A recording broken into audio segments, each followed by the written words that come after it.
तानाजी मालुसरे म्हणजे आपल्याला योद्धा वगैरे माहिती असतो. याच तानाजी मालुसऱ्यांवरती छत्रपती शिवाजी महाराजांनी रस्ते बांधण्याची जबाबदारी दिलेली आहे. टिळकांसारखा माणूस जॉईंट स्टॉक कंपन्या सुरू कर असं सांगतो. टिळकांसारखा माणूस त्या काळामध्ये जिनिंग फॅक्टरी उभारतो. टिळकांसारखा माणूस त्या काळात काच कारखाना उभारतो. केवळ स्वराज्य मिळवण्यासाठी लढणारे टिळक तर आम्हाला माहितीच आहेत, पण त्या काळातल्या तरुण मुलांना ह्याच्यासाठी प्रोत्साहन देणारे जर टिळक आम्ही सांगितले तर त्यांच्यावरती वेगळ्या पद्धतीनं अभ्यास होईल, त्याचा आपण विचार करू शकू. पण आमच्याकडे असा इतिहास नाही सांगितला जात. माझी 3 दिवस जेव्हा महाभारतावरती व्याख्यान झाली तेव्हा एक बाई रोज पहिल्या रांगेमध्ये त्या बसायच्या काकू, त्या मला विचारायलाच इथून सुरुवात करायला लागल्या. B.R. चोप्रांच्या सिरियलमध्ये असं होतं, तुम्ही असं सांगितलंय. म्हणलं अरे, प्रभू रामचंद्र, लक्ष्मण आणि ते विश्वामित्र तिकडे मिथिलेमध्ये गेले, ते धनुष्य मोडतं आणि मग सीता त्यांना माळ घालते वगैरे, असं सगळं आपण ऐकत आलो, हो की नाही. पण मी तुला खरं सांगू का, मूळ वाल्मिकींच्या रामायणामध्ये सीतेचं स्वयंवर झालं असा शब्द सुद्धा नाही. लक्ष्मण रेषा हा एक आपल्याकडचा जगप्रसिद्ध प्रकार आहे. अशी लक्ष्मण रेषा वाल्मिकींच्या रामायणात कुठेच नाही. आम्ही कधी ते मूळ वाल्मिकी रामायण उघडत नाही, आम्ही कधी ते वाचत नाही, आणि मग त्यामुळे आमच्या मनामध्ये हे सगळे भ्रम आणि गैरसमज राहतात. बाबासाहेब पुरंदरेंची आणि माझी ते जाण्यापूर्वी 3 महिने आधी भेट झाली होती. बाबासाहेब म्हणाले की अवघड गोष्ट सोपी करून सांगायचं. कुजबूज तरी आहे का मला सांग तुझ्या, की जिजाबाई एक दिवस शिवाजी महाराजांकडे गेल्या आणि महाराजांना म्हणाल्या, काय शिवबा, तू कमवलेले 23 किल्ले देऊन टाकले, काय उपयोग तुझ्या या मर्दानगीचा. किंवा सीता आली असती, अहो सासरे बुवा काय करताय, सासूबाई तुम्ही, तुमची वचनं कधीची तरी, आणि मला राणी व्हायचंय काय. आज तर म्हणे आई रागवली म्हणून अँझायटी, बाबा चिडले म्हणून अँझायटी. तुमच्या दिवंगत पणजोबांचा फोटो भिंतीवर असेल ना, त्याच्या बाजूला एक टिळक लावा, त्याच्या बाजूला एक सावरकर लावा, तर मग त्या बाळाला आपल्याला सांगता येईल की अगं अरे बाळा, ते ना अंदमानमध्ये 11 वर्ष ते राहिले, ते सावरकर आहे. माशा लांब मिशा आणि ती पगडी घातलेली ते टिळक दाखवा. सांस्कृतिक पर्यटन म्हणजे नक्की काय? तुम्ही दिवसभर आनंद उपभोगल्यानंतर संध्याकाळचा 1.5 तास आम्हाला द्या. आणि पहिल्या दिवशी आलेला माणूस आमच्याकडे संध्याकाळी 1.5 तास जो व्याख्यानाला बसतो तो वाल्याचा वाल्मिकी झालेला असतो. त्यांची प्रत्येक भावना ज्या कैदी बिल्ल्यांनी अनुभवली, त्या बिल्ल्याची आम्ही एक प्रतिकृती तयार केली, आणि त्याच वजनाचा, त्याच आकाराचा एक बिल्ला आमच्या सोबत आलेल्या प्रत्येक पर्यटकाला आम्ही भेट देतो. इतकी समाज माध्यमं आज आपल्याकडे उपलब्ध आहेत, तरीही आपला इतिहास पोहोचवण्यात आपण कमी पडतोय का? हनुमान चालीसा जेलमध्ये लिहिली गेली, ते नक्की काय किस्सा आहेत? राष्ट्रचिंतन म्हणजे नक्की काय? सूर्योदय झाले की नाही हे कळायला कुठेतरी पडदा उघडायला लागेल, जागेवरून उठायला लागेल, आणि मग डोळे किलकिले करून बाहेर बघायला लागेल, आणि मग कळेल ना की सूर्योदय झालाय.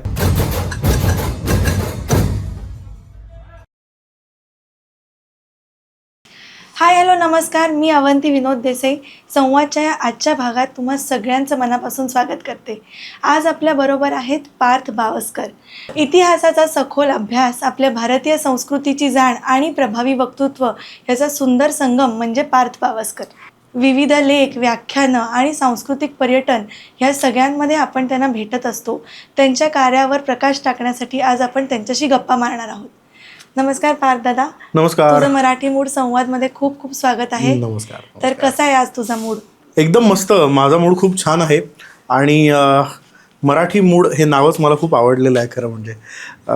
खूप आपण जेव्हा मराठीत छान छान गप्पा मारतो ना, गप्पांचा मूड एकदा ज्याचा लागला की त्याला काय आणखी हवं, त्याच्यामुळे मस्त मूड आहे. छान. आम्हालाही खूप छान वाटतंय तू वेळात वेळ काढून इकडे आलास. आम्ही तुझं सोशल मीडिया फॉलो करत असतो की जिकडे तू अर्ध्याहून जास्त वर्ष घराच्या बाहेर असतो, आणि तरी तू आज वेळात वेळ काढून आलायस. Thank you so much. तुझ्या पर्यटनाविषयीच बोलायचं झालं तर आम्ही तुला विविध व्याख्यानं, लेखांमधून, पर्यटनामधून आम्ही तुला बघत असतो. इतकी समाज माध्यमं आज आपल्याकडे उपलब्ध आहेत, आणि तू आपला इतिहास लोकांपर्यंत पोहोचवतोयस, तरीही आपला इतिहास पोहोचवण्यात आपण कमी पडतोय का? कमी आपण पडतो आहोत म्हणजे हे काही आजचं नाही. बरं खरं सांगतो, म्हणजे आता आपण गप्पा मारतोय म्हणून अगदी मोकळेपणाने सांगतो तुला, आपण फार दिवसांपासून कमी पडतोय. गंमत अशी आहे की आता आपल्याला जाणवायला लागलंय की आपण कमी पडतोय. मला सांग ना तू, की आपल्याला किती लिमिटेड इतिहास शिकवला गेला. म्हणजे बघ, आता तुझ्या शाळेचे दिवस आणि माझ्या शाळेचे दिवस आठव.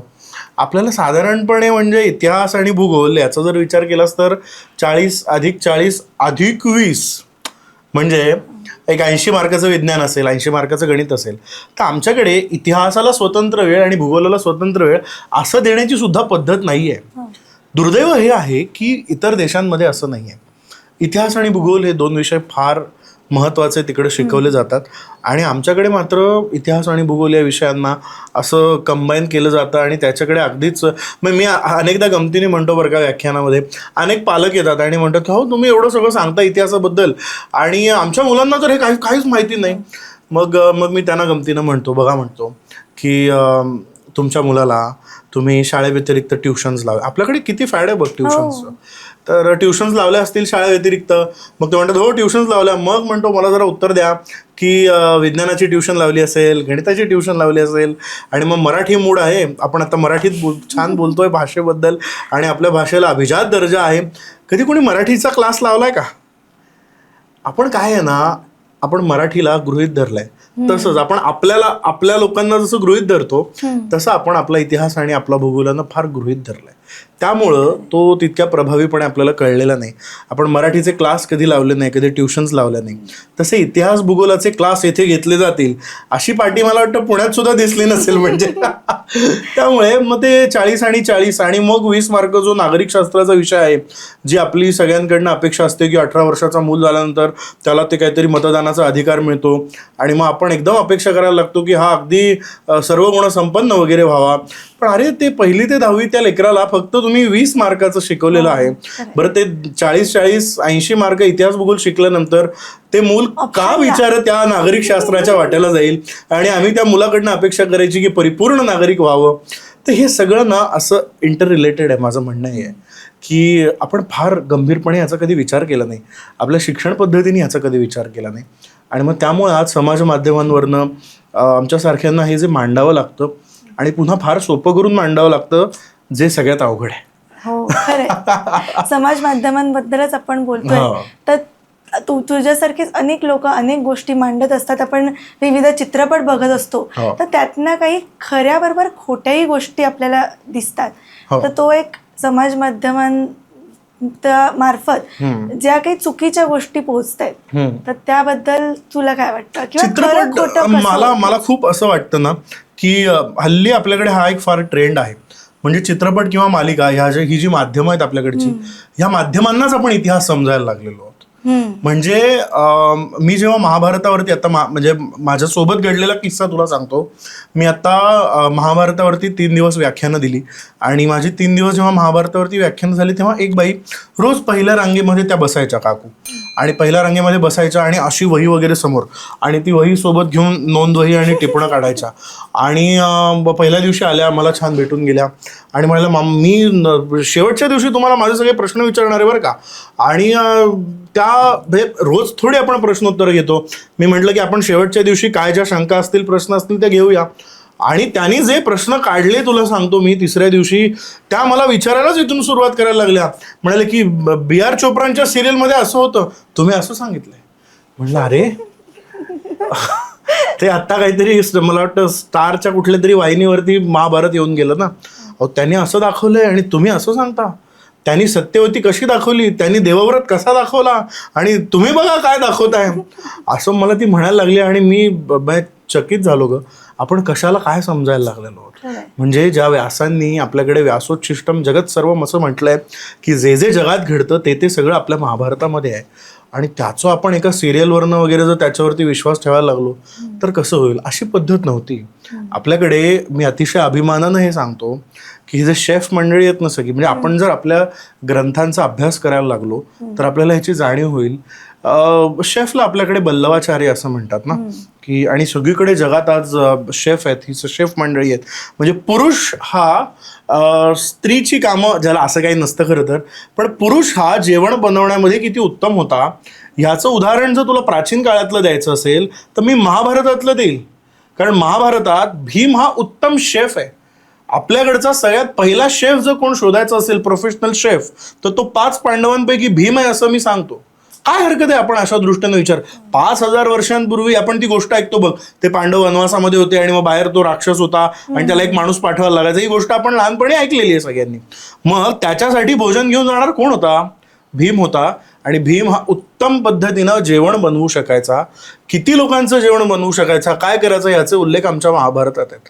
हे जोपर्यंत आपण मूळ ग्रंथ शोधणार नाही तोवर आपल्याला कळणार नाही. आणि मग आपण जर मालिकांवरतीच विश्वास ठेवायला लागलो तर मग ते कळणारच नाही ना. त्यामुळं आमच्याकडे रामदासांनी सांगितलंय की समूळ ग्रंथ पाहिल्या विणं बडबड करू नये. म्हणजे मूळ ग्रंथ पाहिल्या विणं उगाच करी जो दूषण, उगाच ठेवी जो दूषण, असं रामदासांनी, तो एक मूर्ख असं त्यांनी म्हटलेलं आहे. त्यामुळे मूळ ग्रंथांकडे आपण वळलं पाहिजे. साधी आहेत बघ, पुस्तकं वाचण्याचे आणि उघडण्याचे जर कष्ट घेतले तर मग मला असं वाटतं की, आणि ते सगळ्यात गंमत सांगू का काय होतंय, ते जे चित्रपट असतात ना त्याच्या सुरुवातीला लिहिलेलं असतं की ह्यातला भाग काल्पनिक आहे, आपण ते विसरतो वाक्य आणि चित्रपटाला सत्य समजायला लागतो. ते तेवढं तरी वाचा किमान की हे काल्पनिक आहे किंवा हे प्रसंगांवरती आहे. तेवढं वाचलं की मला असं वाटतं गोष्टी सोप्या होतील. त्यामुळे आपल्या बोलण्यातून म्हणजे आता तुझी जेव्हा व्याख्यान ऐकतो किंवा काय, तर आपल्याला सगळा इतिहास माहिती आहे असं आपल्याला उगाच वाटत असतं. छत्रपती शिवाजी महाराज हा त्यांचं चौथीत आहे, 3-4 पिक्चर बघितले, रामायण वाचलंय, महाभारत वाचलंय, तेही आपण छोटीशी कॉपी असते ती वाचलेली असते. तर आपल्याला जे सगळंच माहिती आहे हे आपल्याला एक आपल्या इतिहासाबद्दलच वाटतंय, ते चुकीचं आहे. हे लोकांपर्यंत अजूनही पोचत नाहीये का? असं खूपदा होतं. म्हणजे आता मी एखादी वेगळी गोष्ट सांगितली तर लोक म्हणत, छे असं नाही, हे असं आहे. परंपरागत आपल्याकडे अशा काही गोष्टी सांगितल्या गेल्या आहेत, अशा काही गोष्टी बिंबवल्या गेल्या आहेत की हे खरं नाही हे सांगण्यासाठी आता आम्हाला कष्ट घ्यावे लागतात. आता आपल्याकडे मी साधं उदाहरण देतो तुला की रामायणातला प्रसंग आहे, आपण किती भक्तिभावानं ऐकतो बघ की प्रभू रामचंद्र, लक्ष्मण आणि ते विश्वामित्र तिकडे मिथिलेमध्ये गेले आणि मग मिथिलेमध्ये मोठा तो यज्ञ आहे आणि त्या यज्ञानंतर सीतेचं स्वयंवर आहे. मग त्या स्वयंवर मंडपामध्ये तो धनुष्य आणून ठेवलेला आहे आणि मग सगळे राजा एक एक येतो आणि तो त्या धनुष्याला प्रत्यंचा लावायचा प्रयत्न करतो. ते धनुष्य हालत नाही, उठवलं जात नाही, काही होत नाही त्या धनुष्याबद्दल. आणि अचानक प्रभू श्रीराम उठतात आणि ते उठल्यानंतर ते धनुष्य उचलतात, ते तोडतात आणि मग ते धनुष्य मोडतं आणि मग सीता त्यांना माळ घालते वगैरे. असं सगळं आपण ऐकत आलो, हो की नाही? पण मी तुला खरं सांगू का, मूळ वाल्मिकींच्या रामायणामध्ये सीतेचं स्वयंवर झालं असा शब्द सुद्धा नाही. स्वयंवर नाहीच आहे.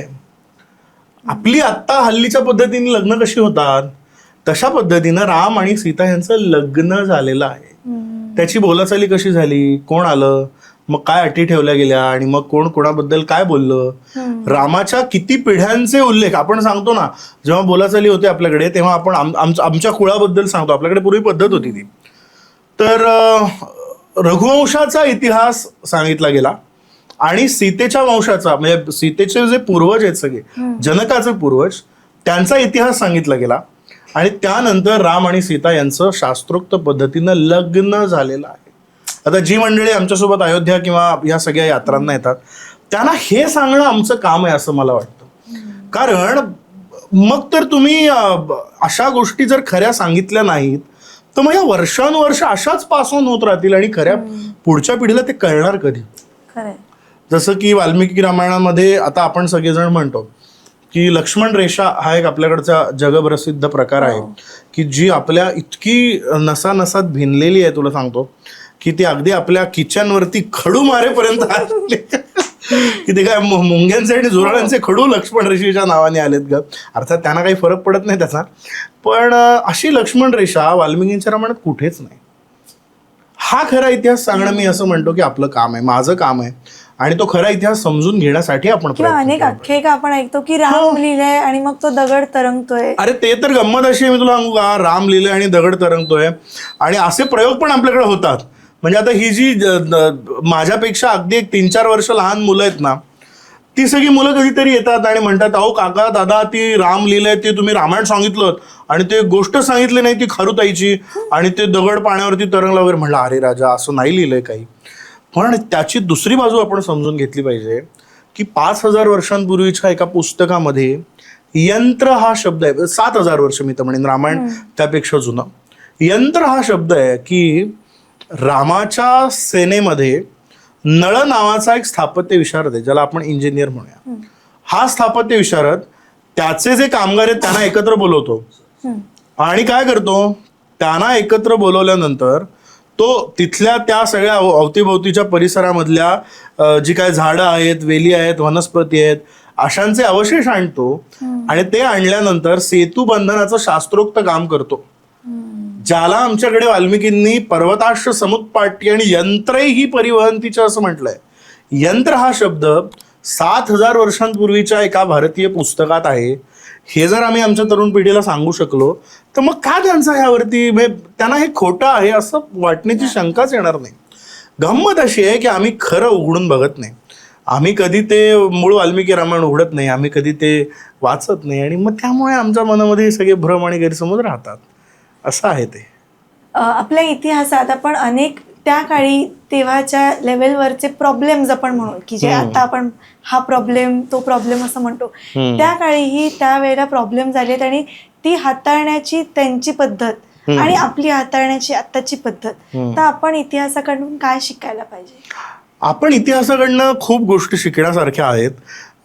प्रॉब्लेम जर तू म्हणशील ना तर मी एक छान उदाहरण तुला देतो की आपल्याला असं वाटतं ना की आपली जुनी पिढी फार म्हणजे मागास वगैरे होती आणि त्यांना बाबा काही भानच नव्हतं कशाचं, असं एक साधारण वाटत असतं.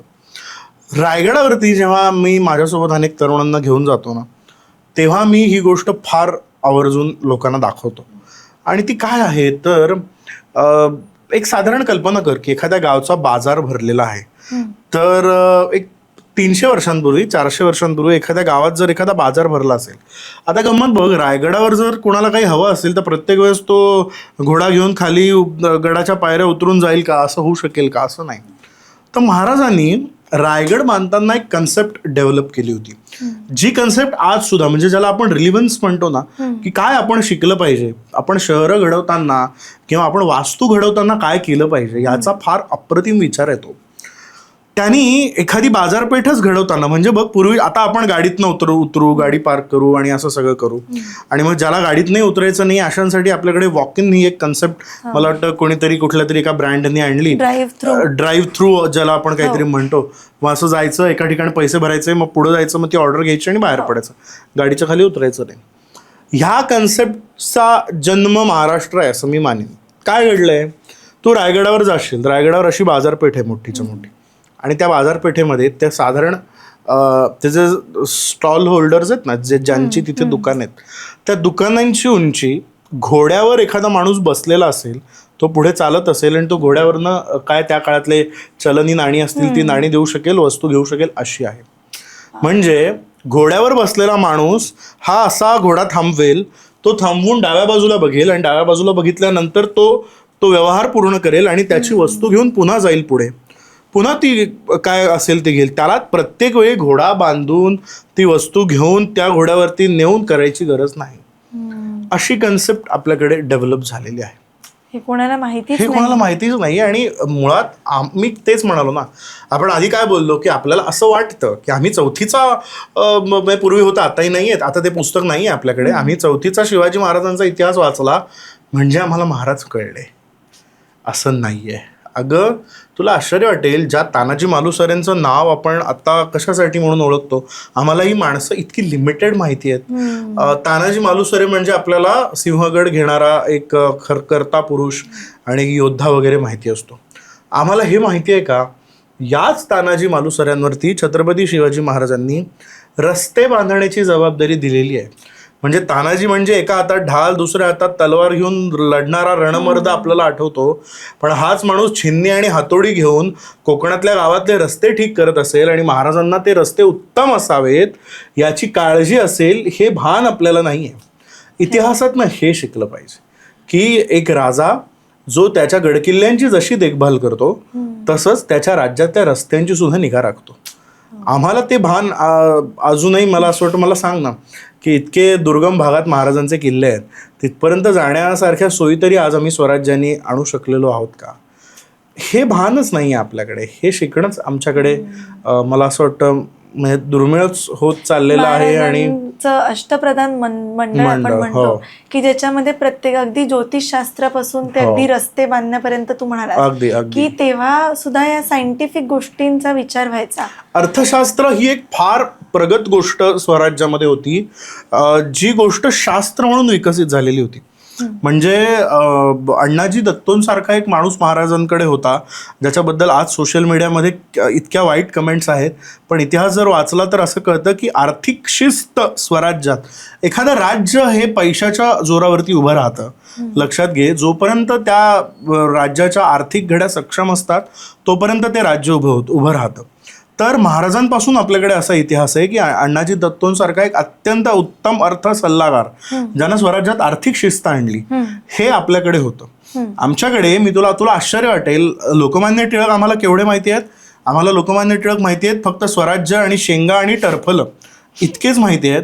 पण लोकमान्य टिळकांसारखा माणूस त्या काळातल्या तरुणांना जॉईंट स्टॉक कंपनी सुरू करा हे सांगतो.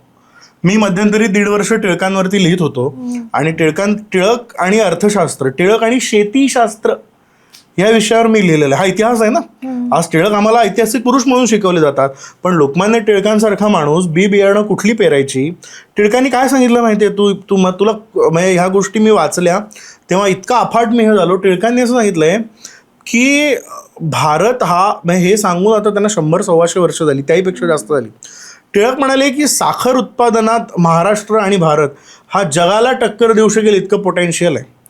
आज बघ आपल्याकडे किती साखर सम्राट आपण तयार केलेले आहेत, त्याची घडी कुठेतरी अर्थव्यवस्थेशी आहे. टिळकांसारखा माणूस जॉईंट स्टॉक कंपन्या सुरू करा असं सांगतो. टिळकांसारखा माणूस त्या काळामध्ये जिनिंग फॅक्टरी उभारतो. टिळकांसारखा माणूस त्या काळात काच कारखाना उभारतो. ह्या ज्या आर्थिक जाणीवा आहेत टिळकांच्या, त्या आर्थिक जाणीवा जर आपण बघितल्या तर हाच आहे ना इतिहास. केवळ स्वराज्य मिळवण्यासाठी लढणारे टिळक तर आम्हाला माहितीच आहेत, पण त्या काळातल्या तरुण मुलांना ह्याच्यासाठी प्रोत्साहन देणारे जर टिळक आम्ही सांगितले तर त्यांच्यावरती वेगळ्या पद्धतीनं अभ्यास होईल, त्याचा आपण विचार करू शकू. पण आमच्याकडे असा इतिहास नाही सांगितला जात, हे आमचं दुर्दैव आहे. म्हणून माझा प्रयत्न तो असतो. तू बाकी सोशल मीडियावर पण मी जेव्हा बोलतो काहीतरी वेगळं सांगितलं पाहिजे आणि ते अशा पद्धतीनं लोकांना सांगितलं पाहिजे की अरे हे टिळक आहेत. म्हणजे आता आपण म्हणतो ना की चेकद्वारे व्यवहार करा, किंवा आपण आता डिजिटलायझेशन कडे वगैरे आलेलो आहोत. टिळक हा पहिला माणूस आहे ज्याने आपल्या सहकाऱ्यांना सांगितलं की मी कॅशद्वारे व्यवहार नाही करणार, मी चेकद्वारे करेन. असा मूलभूत आग्रह धरता आला पाहिजे आणि हे शिकता आलं पाहिजे या माणसांकडनं. असं खूप आहे, फक्त आपण ते शोधलं पाहिजे. ते जितकं आपण शोधत जाऊ तितकं ते म्हणजे इतकं सापडेल की ते आता सांगण्यासारखं भरपूर. तुझा हे सगळं शोधण्याचा प्रवास कसा सुरू झाला? असे अनेक लोक आहेत ज्यांना इतिहासाची आवड आहे, इतिहासाबद्दल वाचायला आवडतं, पण ते शोधायचं कसं, तिथपर्यंत पोहोचायचं कसं? हो, आपण खरं सांगू का, शोधण्याचा प्रवास हा वाचनातून सुरू झाला. आणि मुळात मला गोष्ट सांगायला आवडते. मी कधीच इतिहास हा इतिहास म्हणून सांगत नाही, मी तो गोष्टीसारखा सांगतो. मला आठवतं की म्हणजे बाबासाहेब पुरंदरेंची आणि माझी ते जाण्यापूर्वी 3 महिने आधी भेट झाली होती आणि मी फार छान, तो प्रसंग मला अजूनही आठवतो. पुण्यातल्या बाबासाहेबांच्या घरी मी गेलो होतो आणि दूरदर्शनला तेव्हा बाबासाहेबांची एक मुलाखत करायची होती आणि तो सगळा ऐतिहासिक विषय. आणि बाबासाहेब 100च्या मध्ये नुकतेच प्रवेश केलेले होते आणि ते 100रीत प्रवेश केलेले बाबासाहेब पुरंदरे, त्यांना ते सगळं त्यांचं आठवणं, तो सगळा इतिहास काय असतं ना, ह्या वयात काहीतरी असे पॉईंट्स द्यायचं असतात, ट्रिगर करायचं असतं. तर ते काम माझ्याकडे होतं आणि बाबासाहेबांची ती शेवटची मुलाखत मी घेतली. आणि ती शेवटची मुलाखत घेत असताना आमची मुलाखत वगैरे झाली आणि मी त्यांच्या पाया पडलो. तेव्हा बाबासाहेबांनी काही म्हणजे समाज माध्यमात म्हणा थोडंफार काहीतरी, त्यांचे चिरंजीव त्यांनी काहीतरी ऐकवलं असेल. तर हे सगळं आमच्या गप्पा झाल्या आणि मी बाबासाहेबांना म्हणालो, बाबासाहेब काय केलं पाहिजे अजून, हे खूप लोकांपर्यंत जावं हा इतिहास असं मला वाटतं, पण काय केलं पाहिजे अजून? तर बाबासाहेबांनी एक वाक्य मला सांगितलं. ते वाक्य मी खूप पाळतो. मी हे प्रोफेशन आणि अगदी मी हे काम इतक्या मनापासून करतो ना, मी ते वाक्य पाळतो. बाबासाहेब म्हणाले की पार्थ, एक गोष्ट करा, अवघड गोष्ट सोपी करून सांगायचं. आपला इतिहास हा लोकांपर्यंत का पोचला नाही? कारण आम्ही आमचा इतिहास अधिकाधिक क्लिष्ट, अधिकाधिक अवघड, सणावळ्या, तारखा ह्याच्यातच गुंतवला. आमचा इतिहास आम्ही जितका सोपा करून सांगू, जितका गोष्टीसारखा सांगू, तितका तो अधिकाधिक लोकांपर्यंत पोहोचला. आणि मला ते इतकं पटलं. मी खूप त्यावरती विचार केला आणि त्याही आधी मी तशाच पद्धतीने सांगायचो. पण मी जेव्हा बोलतो तेव्हा मी ते बाबासाहेबांचे शब्द लक्षात ठेवतो की आपला इतिहास हा सोपा करून सांगितला पाहिजे, की तो आम्ही सांगत नाही, तिथे आम्ही कमी पडतो. आणि मग ते आम्ही कमी पडल्यामुळे ना, अरे तो इतिहास वगैरे बाबा ते फार, मग कोण बाबा वाचायला जाईल ते सगळं, असं लोकांना वाटतं अगं. आणि मग लोक दूर पडतात त्याच्यापासून. असं व्हायला नको. खरंय. त्यामुळे मग एकतर तो एक मुद्दा आहे.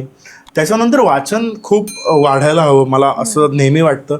आणि अनेक पालक मला म्हणतात की काय आमची मुलं वाचत नाही. तर मी त्यांना असं हळूच कानात सांगतो की तुमची मुलं वाचत नाही हे बरोबर आहे, पण तुम्ही तरी वाचताना दिसता का तुमच्या मुलांना?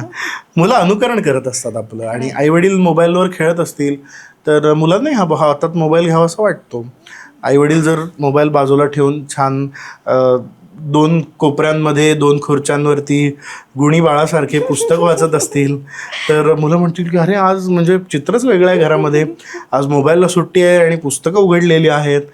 असं चित्र घरोघर दिसलं तर मग त्या पिढीला असं वाटेल की आपला बाबा काय वाचतोय. आणि मग आपल्या बाबाच्या हातात जर राजा शिवछत्रपती असेल तर मग बाळ म्हणेल ना की बाबा मला गोष्ट सांग, आणि मग बाबांनी त्यातली गोष्ट बाळाला सांगायची आणि मग इतिहास पुढे जाईल.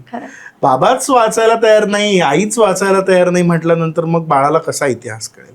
त्यामुळे माझी सुरुवात वाचनातून झाली.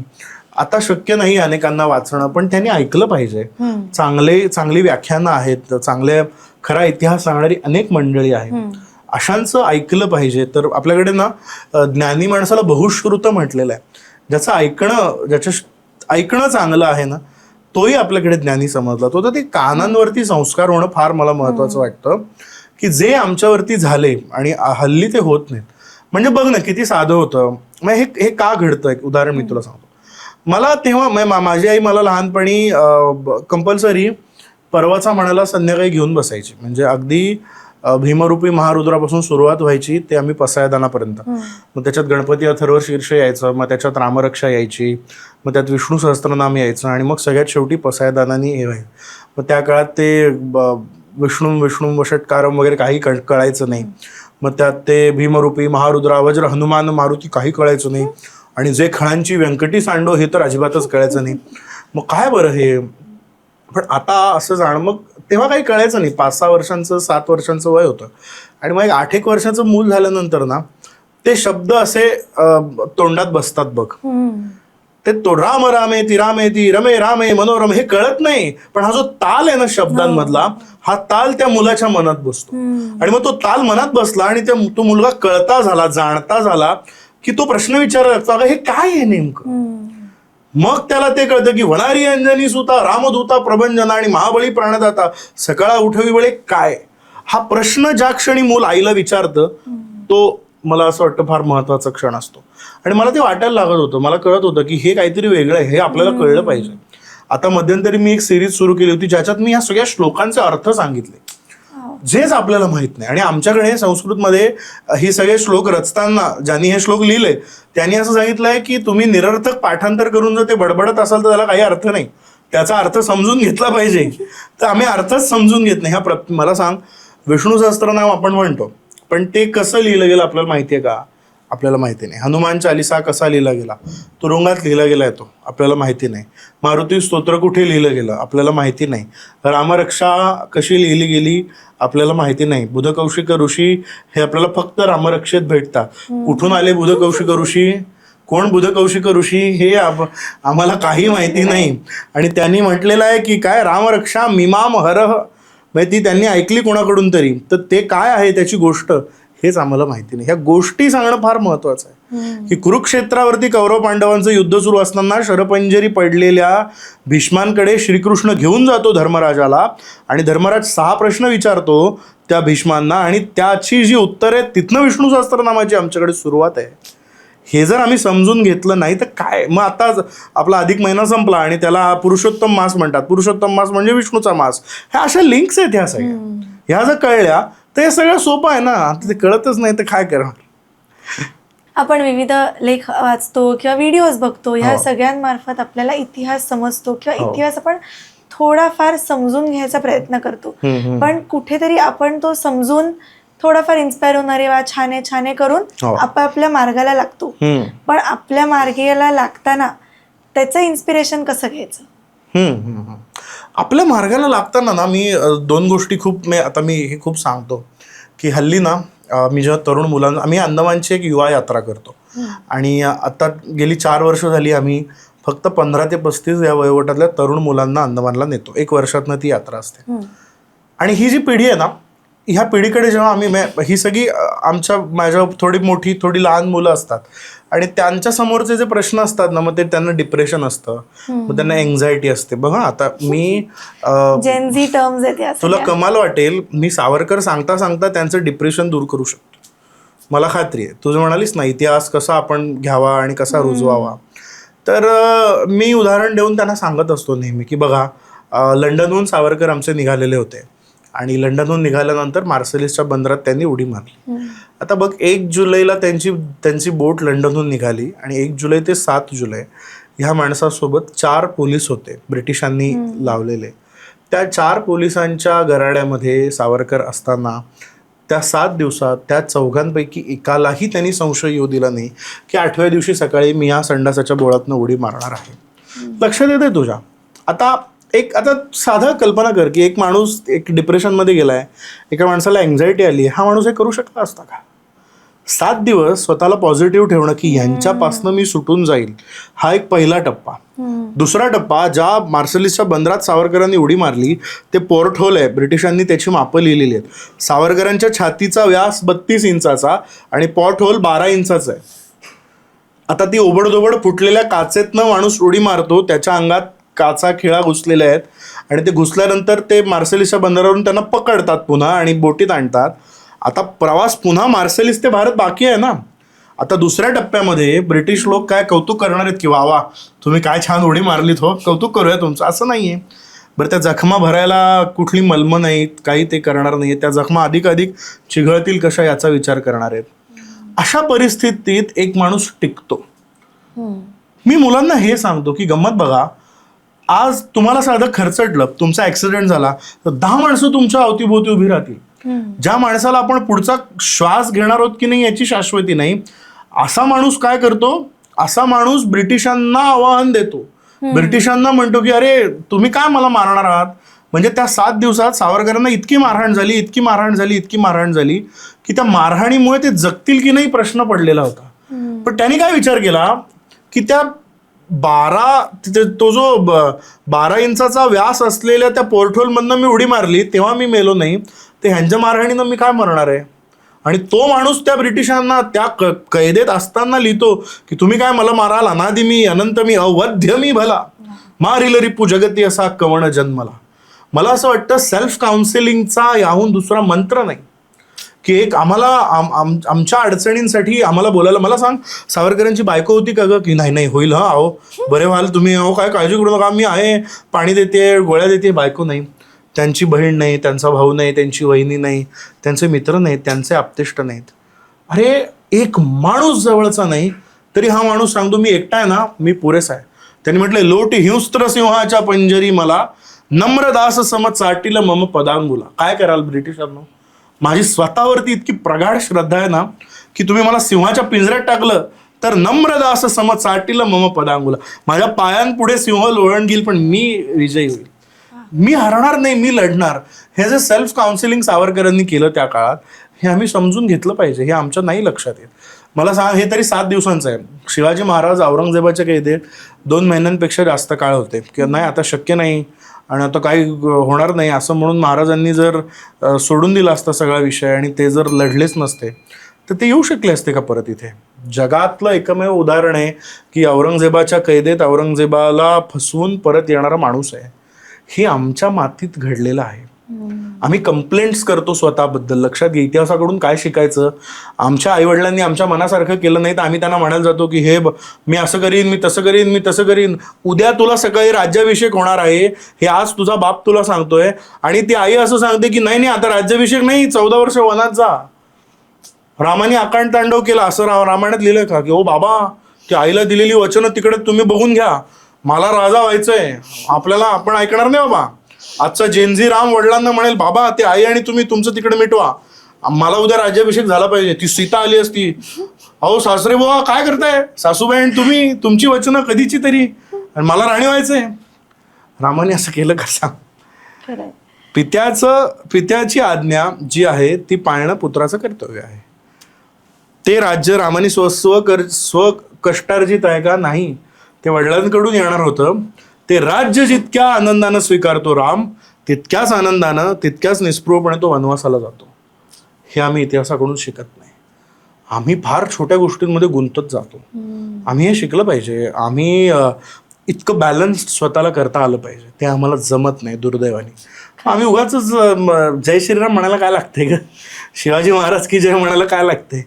एका आयुष्याच्या अशा करिअरच्या म्हणजे अशा पोझिशनवर महाराज होते की जिथनं 23 किल्ले बादशहाला दिले. तुझ्या लक्षात येत आहे डाऊनफॉल आयुष्यात काय असतो? हेच शब्द आहेत ना जेनझी आणि मिलेनियल्स, की डाऊनफॉल चालू आहे माझ्या आयुष्यात, माझ्या आयुष्याचं काय खरं नाही.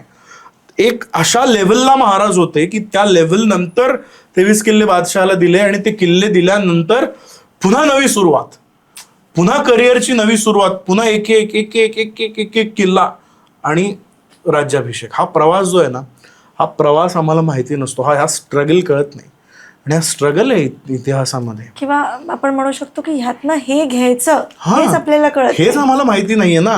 आम्ही आपला पुरंदरचा वेढा आणि असं शीर्षकाचा धडा वाचतो, धाड धाड धाड धाड. अरे पण मला सांग की आता कुजबूज तरी आहे का? मला सांग तुझ्या की जिजाबाई एक दिवस शिवाजी महाराजांकडे गेल्या आणि महाराजांना म्हणाल्या, काय शिवबा तू कमवलेले 23 किल्ले देऊन टाकले, काय उपयोग तुझ्या या मर्दानगीचा? किंवा त्या सगळ्या त्यांच्या राण्यांपैकी एक राणी आली, काय हो आता कसं होईल आपलं, आता पोराबाळांचं कसं होईल, असं म्हणून राणीनं भुणभुण केली. असं कुठेतरी लिहिलंय काय कुठल्या तरी बकरीत? मला सांग. म्हणजे ना आपण एक ॲज अ कुटुंब म्हणून ते किती स्ट्रॉंग असतील, त्यांचा एकमेकांवर काय विश्वास असेल की नाही ठीक आहे आज माझा नवरा 23 किल्ले देत आहेत तर नंतर पुन्हा कमवेल. हा एका आईचा एका मुलावरचा विश्वास, एका बायकोचा एका नवऱ्यावरचा विश्वास. शेवटी माणसं आहेत ना, ते काय म्हणजे झोपेत पण कमरेला तलवार लावून झोपत नसतील ना. माणसं आहेत. वाटलं असेल की आता काय होईल पुढं. बरं तुम्हा आम्हाला अशी युद्धच करायची नाहीत ग. इथं किती औरंगजेब आमचा अफजल खान आला 70,000, शाहिस्ते खान आला 1,10,000 आणि आमच्याकडे किती आहेत 5,000 4,000. इतकी विषम युद्ध आहेत आमच्याकडे.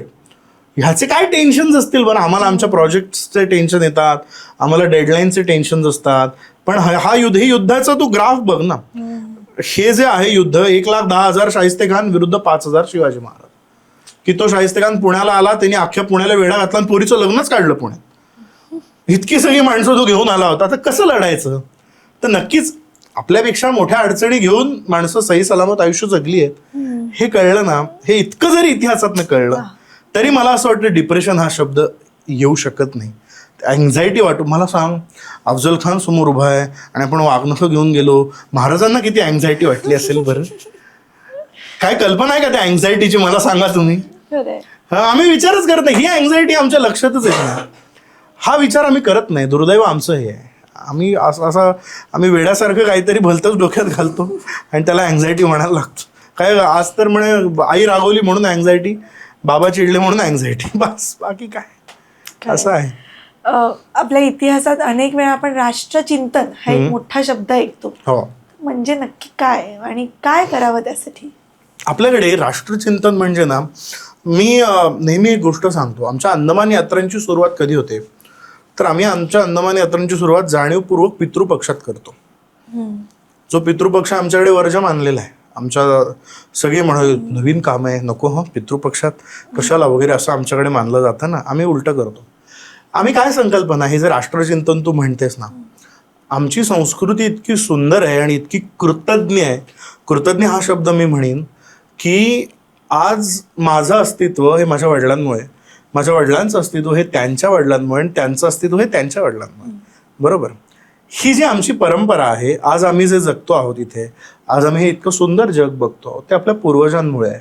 मग ते जसे आपले रक्ताचे पूर्वज, त्या रक्ताच्या पूर्वजांसाठी आपल्याकडे वर्षातले 15 दिवस दिलेले आहेत की काय करायचं. आज आम्ही हे जे छान म्हणजे जग बघतो ते त्यांच्यामुळे आहे. त्यांनी हा वंश वाढवला म्हणून आम्ही इथे आहोत. बरोबर. त्या पूर्वजांचं जसं आपण बघ घराच्या पूर्वी आपल्याकडे खेड्यात जर तू गेलीस तर भिंतींवरती फोटो असतात बघ, की पणजीचा फोटो, पणजोबांचा फोटो. आता हल्ली तसं काय आम्ही नसतं आमच्याकडे. तर त्यांच्यामुळे जसं आज आपल्या अस्तित्वाला अर्थ आहे असं आपण मानतो, तसा एक बाजीप्रभू जर घोडखिंडीमध्ये थांबला नसता तर पुढे इतिहासात काय घडलं असतं क्षणभर विचार करायचा. तर विचार करायचा की 40 वर्षांचा एक योद्धा महिन्यातले साधारणपणे 5.5 महिने घराबाहेर राहून 41 लढाया जिंकला. त्याला 20व्या वर्षी पेशवेपदाची सूत्र मिळाली, त्याच्यानंतर 20च वर्ष त्याच्या हातात आहे आणि तो 41 लढाया जिंकतो. मग त्याच्यानंतर विचार करायचा की एक 11 वर्ष एक 27-28 वर्षांचा मुलगा अंदमानमध्ये कसा राहिला असेल. हा जे आणि मग हे आपले पूर्वजच आहेत ना, जसे आपले रक्ताच्या नात्याचे ते पूर्वज तसे आपले हे पूर्वज. यांनी जर हे यावेळी केलं नसतं तर 15 ऑगस्ट 1947 किंवा त्या काळात मोगलांवरती मराठ्यांनी विजय मिळवला, तो मिळवला असता का? आणि 15 ऑगस्ट साधा विचार कर, 1857 ते 1947 या 90 वर्षात एक बाबू गेनू झाला नसता, एक वासुदेव बळवंत झाला नसता, एक बाळ गंगाधर झाला नसता, एक दामोदर हरी चापेकर झाला नसता, एक विनायक दामोदर सावरकर झाला नसता, ही माणसं झालीच नसती, तर एक 47चं 57चं पुढं काय काय घडलं असतं.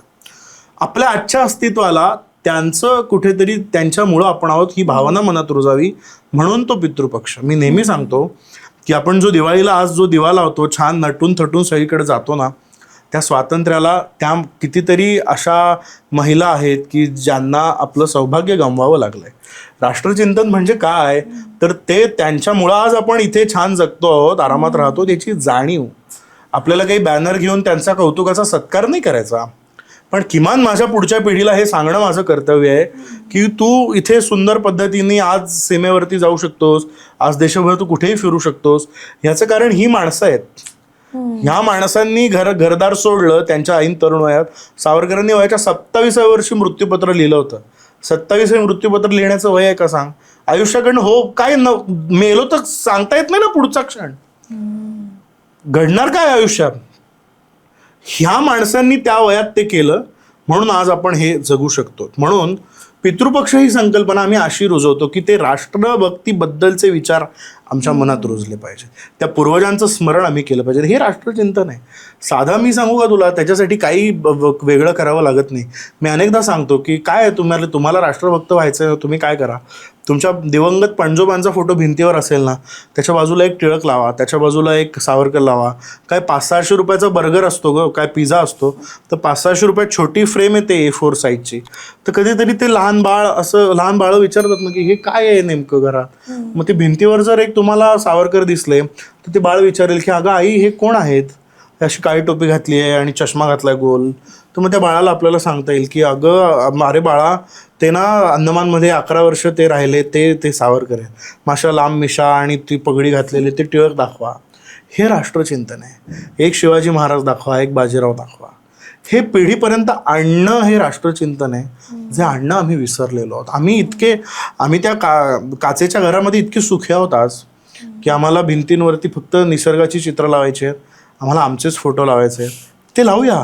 आपल्या खोलीला 4 भिंती आहेत, लक्षात घ्या. त्या 4 भिंतींपैकी 3 आपल्या आहेत, पण एक भिंत ही त्यांची आहे. हे आपण विसरायला नको. आपण ते विसरतो. एका भिंतीचा एक कोपरा जरी त्यांना दिला तरी त्यापेक्षा त्यांच्या काही फार अपेक्षा नाही आहेत. ते आपण लक्षात ठेवलं तर मला असं वाटतं की ते पुढच्या पिढीपर्यंत जाईल आणि घर ही व्यवस्था बदलेल. घरात कळेल की हे होते म्हणून आपण आहोत. ही जाणीव असणं म्हणजे राष्ट्रचिंतन, बाकी काही नाही. तुझ्या बोलण्यातून आता अनेक यात्रांचा तू उल्लेख केलास. तर सांस्कृतिक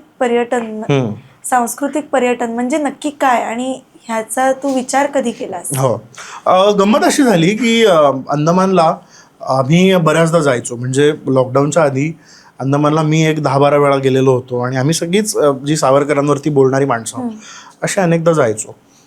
पण नंतर मनामध्ये विचार असा आला की एवढ्या विमानाने आम्ही जातो येतो आणि तिथे सेल्युलर जेलमध्ये 1 दिवस आम्ही भाषण देतो आणि परत येतो. पण ते 1 दिवस पुरेसा नाही आहे. सावरकर हा माणूस एका दिवसात कळू शकत नाही.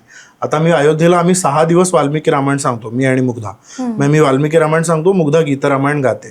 तर ते एका दिवसात मी आत्ता 1 तासाभरात 4 उदाहरणं सांगितली वाल्मिकी रामायणातली, तर अगदी त्या आधीपासून अंतापर्यंत सगळं सांगणं शक्य नाही आहे.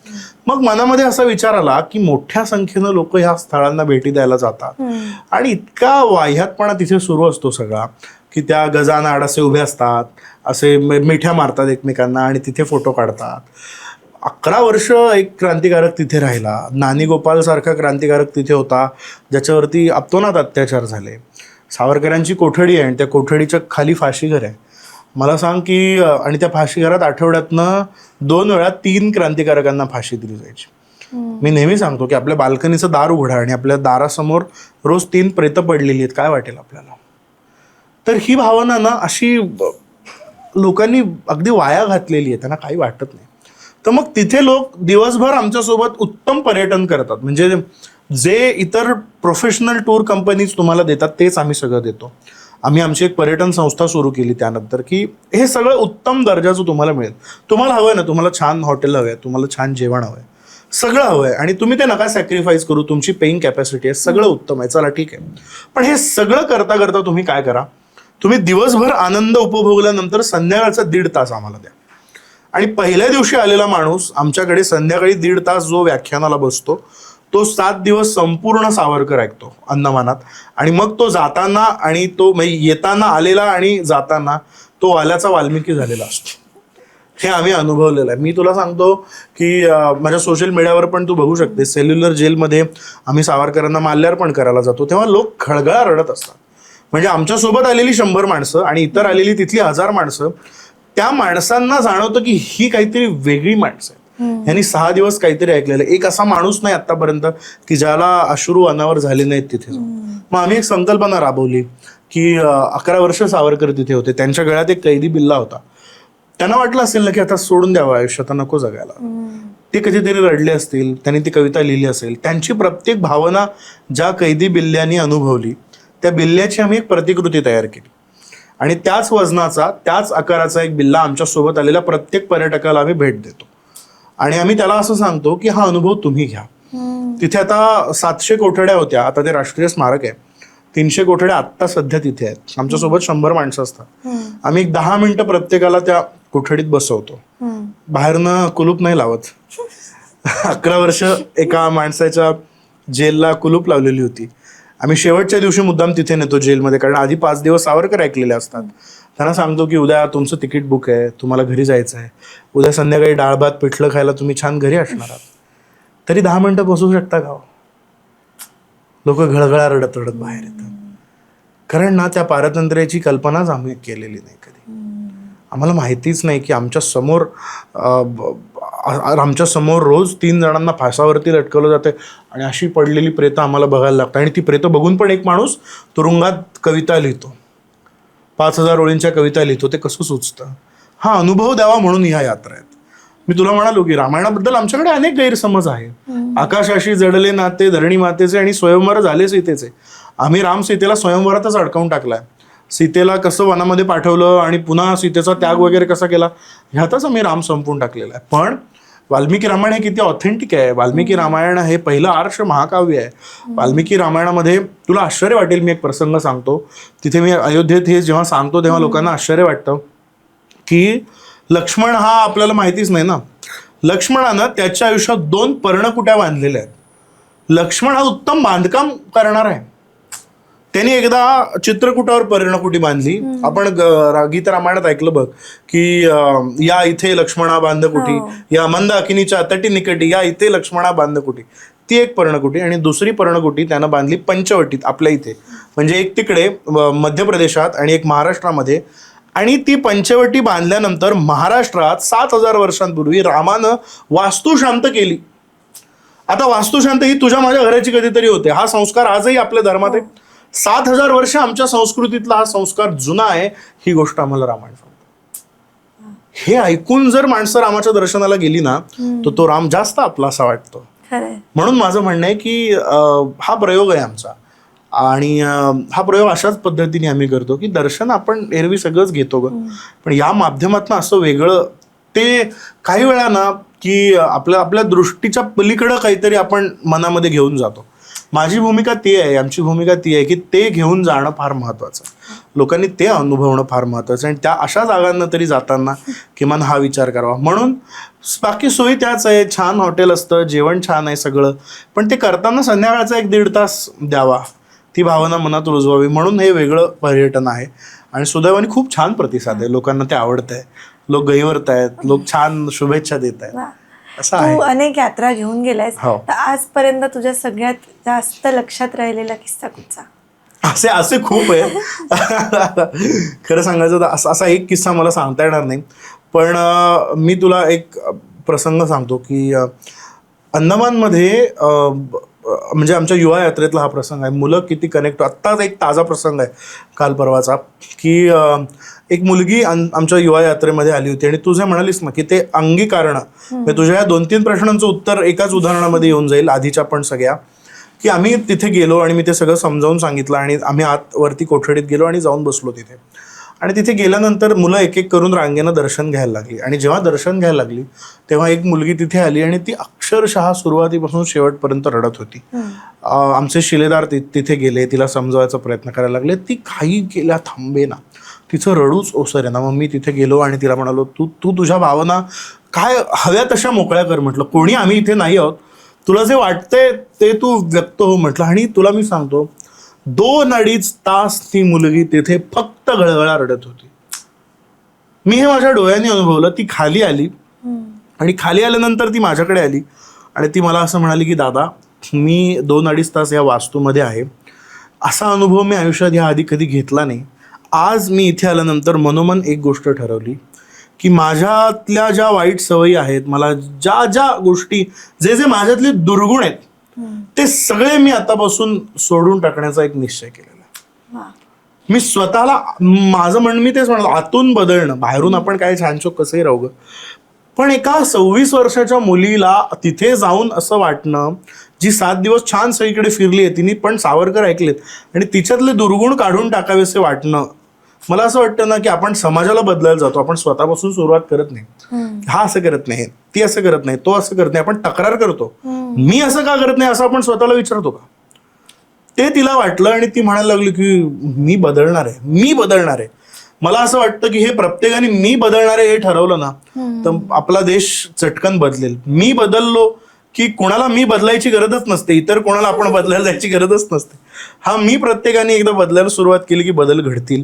आणि मला फार बरं वाटलं त्या दिवशी की आम्ही इतक्या माणसांना नेतो, 50च्या पुढच्या माणसांना नेतो, ती माणसं येतात रडतात, त्यांच्यापर्यंत ते पोचतं, पण ज्या 25 वर्षाच्या मुलीपर्यंत ते पोचलं ना, तो अनुभव फार फार म्हणजे चटका लावून जाणारा असतो, असं आहे. तू अनेक यात्रा नेतोस, अनेक अनुभव मिळतात, तर आता तू विविध वयोगटातल्या माणसांना तिकडे नेतोस, तर भारताच्या पुढील 25 वर्षात आपली संस्कृती आणि आपला इतिहास ह्याचा कसा प्रभाव असेल आणि तो लक्षात घेऊन आपली पुढील वाटचाल आपण कशी केली पाहिजे? खूप छान प्रश्न आहे. आणि ह्या सगळ्यात मी तेच म्हटलं ना की आपल्या रोजच्या आयुष्यात हे रुजवता आलं पाहिजे. सगळ्यात महत्त्वाची गोष्ट अशी आहे की आपण रोजच्या आयुष्यात आपला इतिहास कसा आणता येईल. रोजच्या आयुष्यात आपण रामरक्षा रोज म्हणतो, पण म्हणजे हल्ली म्हणत नाहीत, काही ठिकाणी म्हणतात, ऑडिओ ऐकतो, काय असेल ते करतो, पण ते आपल्या आयुष्यात रुजवणं फार महत्त्वाचं आहे. मी तुला सांगतो, जगाच्या पाठीवरती आता बघ, सगळी जगात युद्ध वगैरे सुरू असतात, काय काय सुरू असतं. आपली भारतीय संस्कृती, मी नेहमी म्हणतो की एकमेव संस्कृती आहे जी संस्कृती स्वतःहून कोणाच्या वाट्याला गेलेली नाही. तो इतिहास बघ आपला, पुढच्या भविष्य, ज्यांना असं वाटतं ना की काय होईल 3रं महायुद्ध आणि 4थं महायुद्ध आणि काय घडेल, मला अजिबात या सगळ्याची काळजी वाटत नाही. कारण मी तुला सांगतो की मी नेहमी हे उदाहरण देतो. मला सांग, ह्या देशामध्ये, ह्या जगामध्ये युरोप नव्हता, रशिया नव्हता, फ्रान्स नव्हता, जर्मनी नव्हती, चीन नव्हता, काहीही नव्हतं. हे सगळे देश नव्हते तेव्हा आमच्याकडे 10,000 वर्षांपूर्वी एक वैदिक संस्कृती जन्माला आलेली होती. ज्या वैदिक संस्कृतीने यज्ञाची महती आम्हाला सांगितली, ज्या संस्कृतीने जगात सुसंस्कृत असणं काय हे जगाला सांगितलं. त्यामुळे युरोप नव्हता तेव्हाही आम्ही होतो, चीन नव्हता तेव्हाही आम्ही होतो, जर्मनी नव्हता तेव्हाही आम्ही होतो. मग आता इथून पुढे ते असतील किंवा नसतील, ते नव्हते तेव्हाही आम्ही होतो आणि ते नसले तरीही आम्ही असू. हे शाश्वत आहे. मी तुला सांगतो, भारतीय संस्कृती ही शाश्वत संस्कृती आहे. जगातले सगळे धर्म, आता धर्मांबद्दल आपण जो बोलतो तो तुम्ही गुगलला विचारा, तुम्ही सांगा की युरोपात ज्याचा प्रभाव आहे त्या ख्रिश्चन धर्माचा किती जुना इतिहास आहे, धर्माचा उगम काढा तुम्ही. साधारणतः इसवी सनाच्या संधी कालावरती तो धर्म सुरू झाला. आपण समजू 2,500 वर्ष. इस्लाम किती जुना आहे, 1600-1700 वर्ष. हे 2 प्रमुख धर्म आहेत जगाचा जर तू विचार केलास तर. बरं, हे सगळं गुगल सांगतं, ChatGPT सांगतं, पार्थ वावस्कर सांगतात असं नाही. ह्या सगळ्याच्या पलीकडे हिंदू धर्माचा तुम्ही विचार करा. म्हणजे 2,500 वर्ष जुनी ख्रिश्चॅनिटी आणि समजा 1500-1600 वर्ष जुना आपण म्हणू इस्लाम. तर ह्याच्यापेक्षा जुनं आमच्याकडे 10,000 वर्ष आहे. म्हणजे हे नव्हते तेव्हापासून आम्ही आहोत. याचा अर्थ आम्ही शाश्वत आहोत, आम्ही अस्सल आहोत. आम्हाला संपू शकणार असं कुणीही नाही. ते जे गीतेमध्ये वर्णन केलेलं आहे ना आत्म्याच्या अमरत्वाच्या तत्वज्ञानाचं श्रीकृष्णाने, ते वर्णन म्हणजे आम्ही आहोत. आणि म्हणूनच बाकी ज्या सगळ्या आहेत त्या ते जे आहे ना त्या धर्मसंस्था आहे. आमच्याकडे धर्मसंस्था वगैरे नाही, आमची जीवन पद्धती आहे, आमची जीवनशैली आहे. आमच्यावरती शकांचं आक्रमण झालं, आमच्यावर कुशाणांचं झालं, आमच्यावर हुणांचं झालं, ग्रीकांचं आक्रमण झालं, आमच्यावर पोर्तुगीजांचं आक्रमण झालं, आमच्यावरती इतकी आक्रमण झाली. आम्ही संपलो का? मला सांग.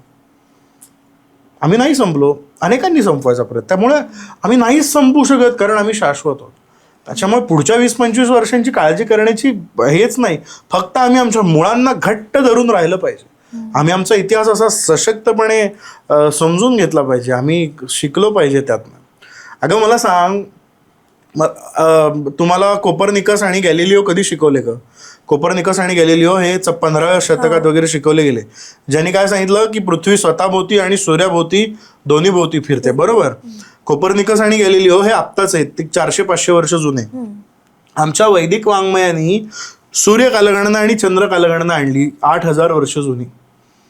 ज्या कालगणनेतून आमच्याकडे आत्ता अधिक मासाची निर्मिती झाली.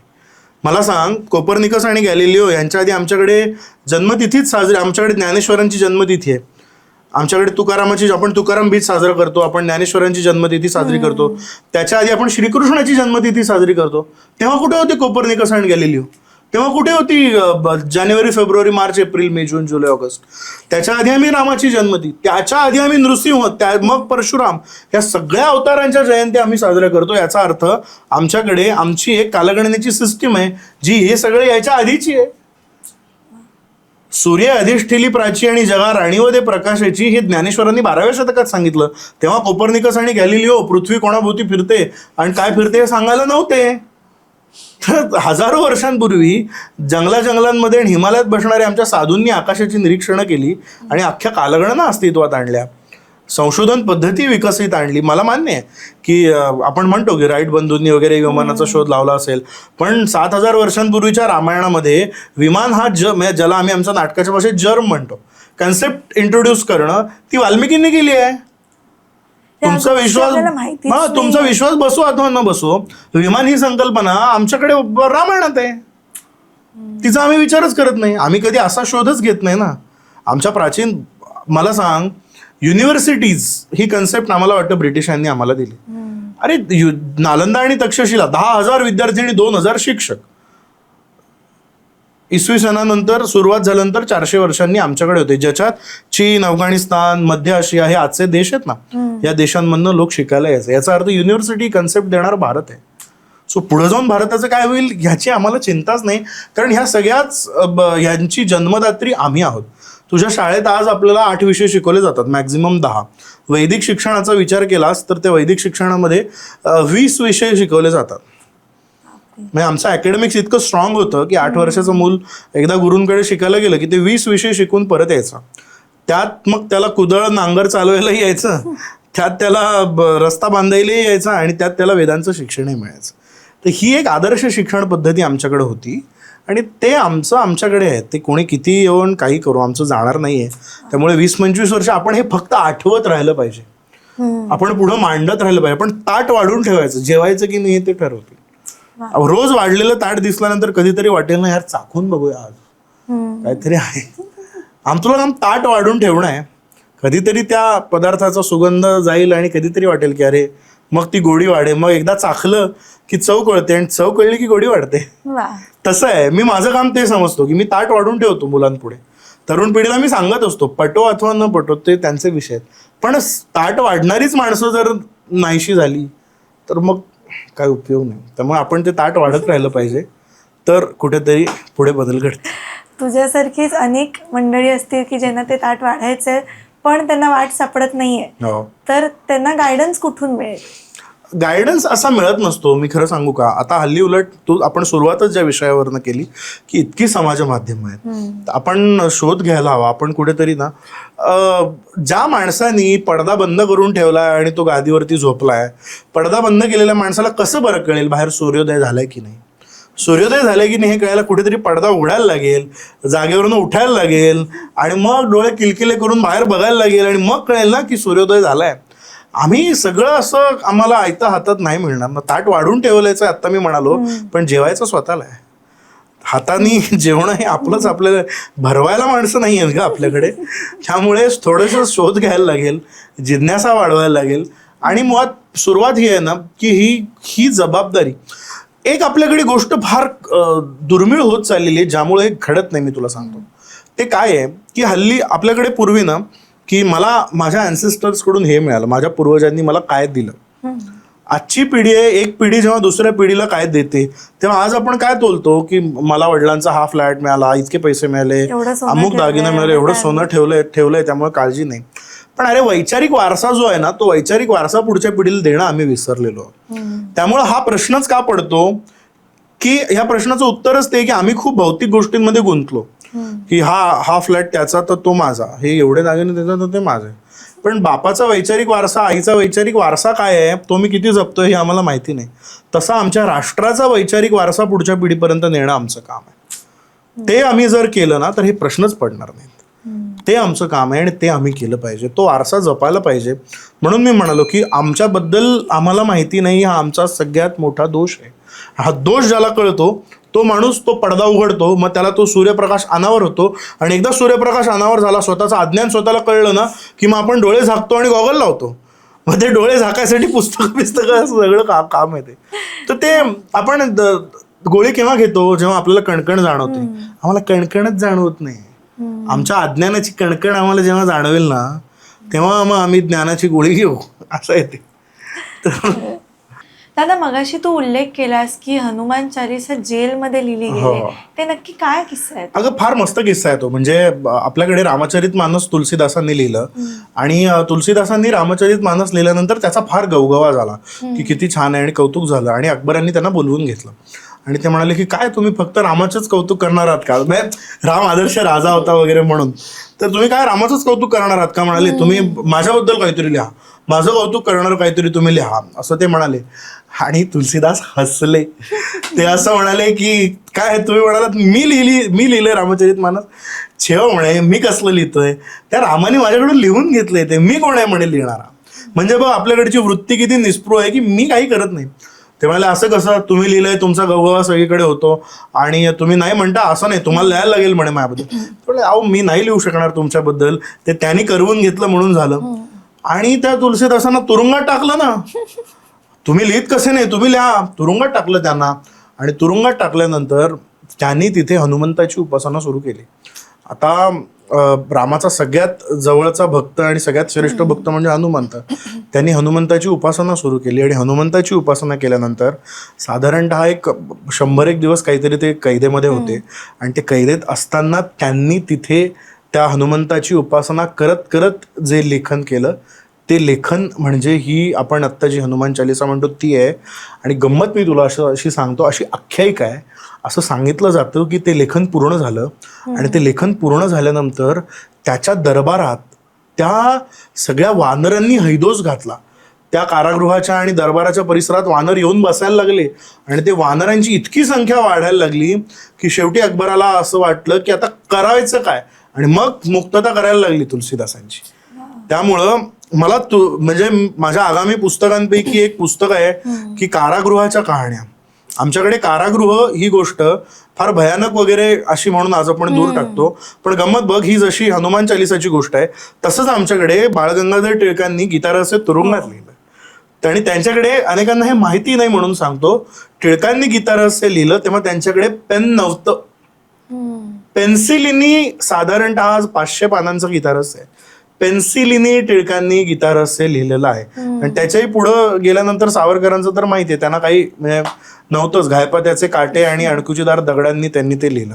अशा प्रत्येक स्तोत्राच्या आमच्याकडे जन्मकहाण्या आहेत. त्या जन्मकहाण्या जर आपण वाचू तर अक्षरशः थक्क होऊन जाऊ, असं आहे. दादा तुझ्या या सगळ्या प्रवासात तू अनेक व्याख्यानं दिली आहेस, तू सहली यात्रा नेतोस, तर त्यात तुला कधी काही अडचणी आल्या का, किंवा कोणी काही नावं ठेवली असतील, असेही प्रसंग घडले असतील, तर तसं काही तुला? मी खरं सांगू का तुला, जी माणसं जवळून आमचं काम बघतात ना ती माणसं अपार कृतकृत्य असतात त्या माणसांना. मी म्हणतो ना की अक्षरशः ऐकून डोळ्यात पाणी आलेलं असतं. त्या माणसांना तो भाव पोचलेला असतो.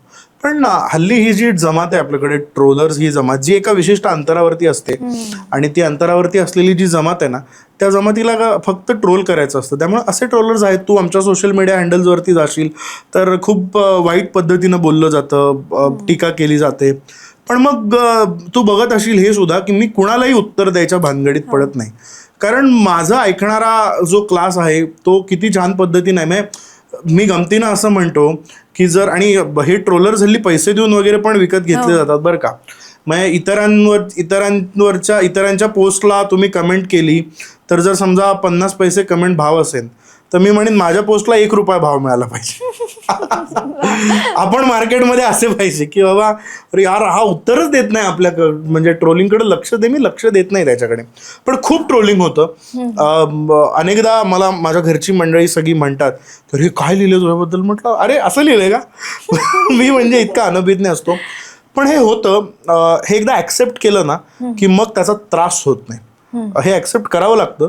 आणि मी असं म्हणतो की नेहमी ज्या झाडाला खूप आंबे लगडलेले आहेत अशाच झाडावर दगड मारला जातो. साधं झाड आहे त्याच्यावर कधी कोणी दगड उचलत नाही. पानं तोडायसाठी कोणी दगड नाही ना. जी फळा फुलांनी लगडलेलं झाड आहे त्याच्यावर दगड मारले जातात. बरी असतात ती दगड, कधीतरी ती दगड झेलायची. पण आपण कोणतरी वेगळं होतं असं वाटतं त्यांनी. पण नाही लक्ष देऊ घ्यायला, आपण आपलं काम करत राहावं असं मी जेन्युइनली समजतो. तू हे यात्रा नेतोस आणि तिथली व्याख्यानं मराठी भाषेत असतात. तर हे महाराष्ट्रीयन लोकांना पटकन कळतील, ते ऐकतात. पण आता अख्ख्या देशात जर आपल्याला आपल्या इतिहासाचं किंवा हे सगळं कार्य पोचवायचं असेल तर तू कधी आपल्या राष्ट्रभाषेत हिंदीमध्ये वगैरे व्याख्यानं करतोस का, किंवा ह्या यात्रांना येणाऱ्या लोकांना हिंदीतही ऐकायला मिळेल? आता खरं सांगू का मी तुला, सध्या आम्ही जे काम सुरू केलंय ते काम मराठीपुरतं मर्यादित असलं तरी मी व्याख्यानं हिंदीतनं देतो. म्हणजे आत्ताच मागच्या वर्षी गणेशोत्सवामध्ये जबलपूरला माझी व्याख्यानं झाली. ती मी छत्रपती शिवाजी महाराजांवरती तिथे 3 दिवस बोललो. त्याच्यानंतर सावरकरांवर मी हिंदीत बोलतो, रामायण मी हिंदीत सांगू शकतो. आम्ही यात्रांचा प्रयोग अजून केलेला नाही, कारण अशा पद्धतीचं टुरिझम हे रुजायलाही थोडासा वेळ लागतो. पण आम्ही आता एक पुढच्या वर्षभरात आमचे नेक्स्ट टार्गेट्स असे आहेत की आम्ही नवीन आता लेह लडाखच्या यात्रा सुरू करतो की जिथे मी तुला अगदी प्रामाणिकपणे सांगतो, कारगिलच्या युद्धात जी मंडळी हुतात्मा झाली त्या हुतात्म्यांनी घरी लिहिलेली पत्र वाचायची. ती सगळी त्यांनी हिंदीत राष्ट्रभाषेत लिहिलेली पत्र आहेत. आणि अगं एक एक पत्र वाचताना माणसाला म्हणजे अनावर होतं. आपण उभे राहू शकत नाही तिथे. असा एक वेगळा कार्यक्रम डोक्यात आहे आणि तो हिंदीमध्ये असणार आहे. तर तो येईल लवकरच. तिथे त्या सीमेवरती आपण बघतो असा मोठा डोंगर असतो, त्या डोंगरावरती बंकर्स केलेले आहेत आणि एक सैनिक आपला फक्त अशी बंदूक घेऊन उभा असतो. बाजूला पाकिस्तान आणि ती सगळी सीमा असते. आणि खालच्या गावातल्या लोकांना 8 दिवसातनं 6 दिवसातनं एकदा त्या डोंगर चढून वरती काय ते कोरडं जेवण देता येतं, पण तो माणूस एकटा तिथे उभा असतो. हे सगळं नॅशनल लेवलला आणि सगळं मोठ्या प्रमाणात पोचवावं ह्याचं काम सुरू आहे. आधी आपण एखादी गोष्ट ना आपल्या माणसांमध्ये रुजवण्याचा प्रयत्न करतो. त्यामुळे मराठी लोकांमध्ये आधी हे रुजवण्याचा आम्ही प्रयत्न केला. तो छान आहे असं कळलं, छान फीडबॅक्स आले. आता हिंदीत लवकरच आम्ही एक नवी इनिंग सुरू करू. पार्थ दादा, तू आज वेळात वेळ काढून आलास आणि आमच्याशी खूप गप्पा मारल्यास त्याबद्दल खूप खूप धन्यवाद. खूप छान वाटलं. Thank you so much. येस, धन्यवाद.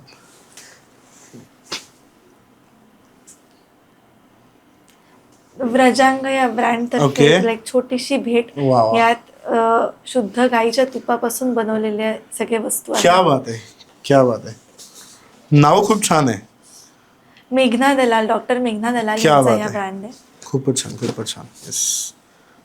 आणि सखी क्रिएटिव्स कडनं तुला एक छोटीशी भेट असते. यात आपली पारंपरिक खणाची टोपी आहे. वा वा, कमाल कमाल. मराठी मूळ संवादचा आजचा भाग कसा वाटला हे आम्हाला नक्की कमेंट्सद्वारे कळवा. पार्थदादाकडनं जाणून घेण्यासाठी आणि त्याच्याशी गप्पा मारण्यासाठी खरंच खूप आहे, पण आपल्याकडे वेळेची मर्यादा आहे. त्यामुळे पार्थदादाला नक्की आपण मराठी मूडवर परत एकदा आमंत्रित करू. आणि पुढच्या वेळेसाठी तुमचे काही प्रश्न असतील तर ते नक्की कमेंट बॉक्समध्ये लिहा आणि ते आम्ही पार्थदादापर्यंत नक्की पोचवू. Thank you so much. जय हिंद, जय महाराष्ट्र.